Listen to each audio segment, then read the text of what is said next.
la fin des années 40, la SNCF disposait d'autorails anciens provenant des anciennes compagnies, un parc très hétéroclite et éprouvé par la guerre. Dans les années 50, la SNCF avait déjà lancé un grand programme de modernisation et d'uniformisation de son parc autorail. La catégorie des petites puissances fut surtout occupée par les fameux Picasso, les X3800, ces autorails unifiés de 300 chevaux pouvant tirer une remorque, construits à 251 exemplaires. Dans la gamme de puissance supérieure, il y a eu les X2400 de 600 chevaux avec 2 moteurs.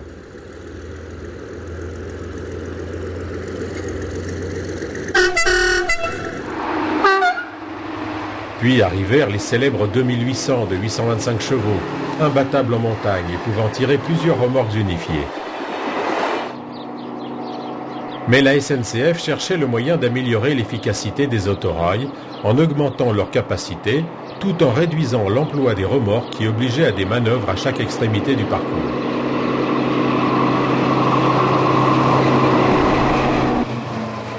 Le principe de l'autorail double, motrice plus remorque pilote avec une cabine de conduite, venait d'être expérimenté avec succès avec les fameux RGP qui relançaient le trafic des artères non électrifiées.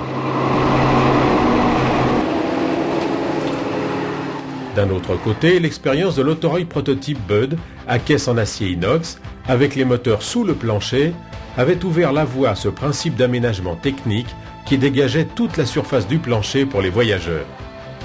C'est ainsi que fut établi le principe de l'autorail double à 2 caisses symétriques, composé d'une motrice de moyenne puissance, d'une vitesse en ligne de 120 km/h, accouplée en permanence avec une remorque dotée d'une cabine de conduite.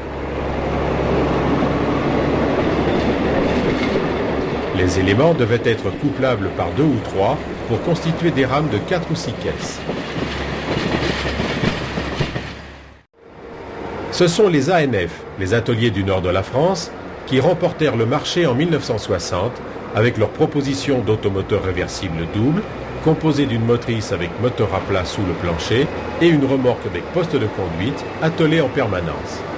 Cette disposition nécessite évidemment une réorganisation complète de la partie technique. Sous le plancher de la motrice, on trouve donc le moteur diesel à 6 cylindres à plat, le coupleur hydraulique, la boîte de vitesse mécanique et les arbres à cardan Glenzer qui transmettent la puissance aux 2 ponts moteurs des 2 essieux du bogie.